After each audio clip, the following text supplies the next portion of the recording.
Hi, if you're new to this channel, my name is Mwaka the Wifeprenuer. On this channel, I'll talk about entrepreneurship, productivity, as well as social media growth. So in today's video, I'm going to share with you 4 tips that I've learned through my business journey as I started my business. And I think these are the mistakes that I made in my business that may have made it collapse. So I think I just thought that I needed to share them with you. So let's get into the video.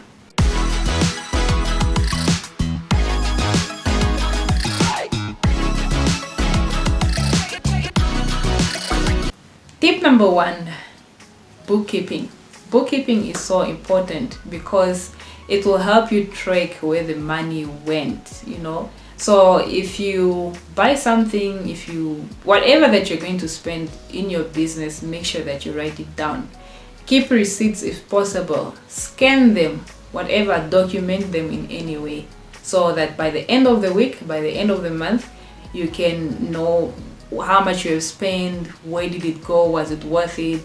This will help you to see where the profit is coming from. It will also help you see if there's a loss on where the loss is coming from.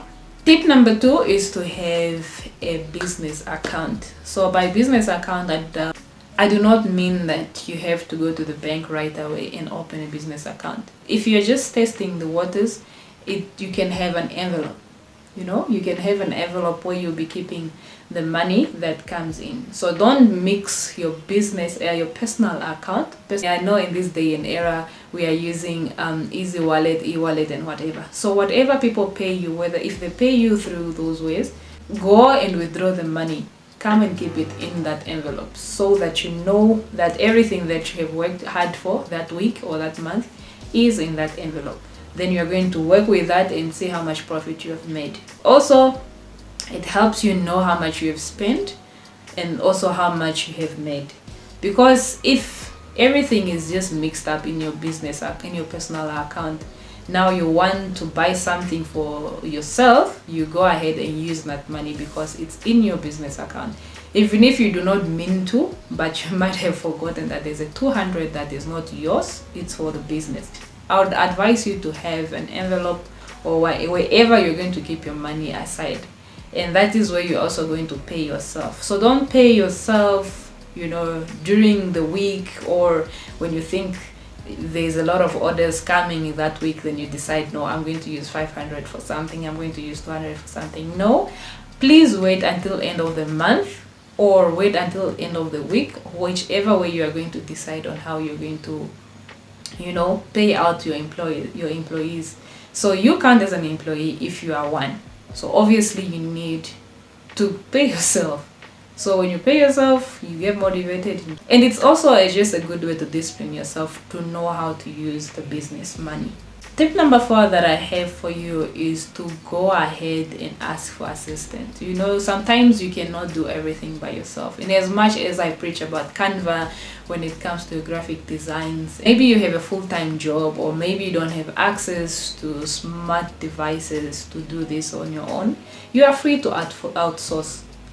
Ask someone else who can do it for you, who has the time, who has experience, so that they can come up maybe with something more beautiful than maybe what you could have done. And this you can do if you have a budget for it. One thing that I personally outsourced was a logo, because I couldn't make what I wanted.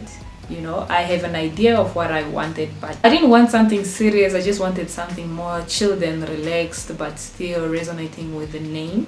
Last and certainly not least is to brand your business. Though it may not happen right away as you start, but have a logo as a start.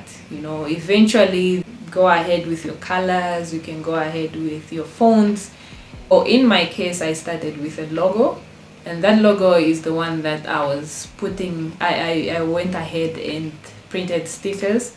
So these are the stickers that I'll put on my branding. So everyone knows when they just look at that logo, they know who it is. It's the logo and the font. They know it's me. Still working to get the right color palette for my food business. So guys, in today's video I just wanted to share with you those tips so that if you are starting, you may know where to start and how to go ahead about your business. This is for you if you are new to business, you don't know how to go about it.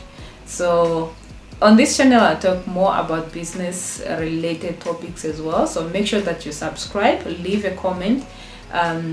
If you feel that there's tips that I've omitted or tips that I didn't include in this video, please leave them in the comments, because we're trying to build a community. So your comment might help the next person who is going to read that comment. So in the meantime, guys, I'll meet you up here where I talk about business and my business journey. Bye.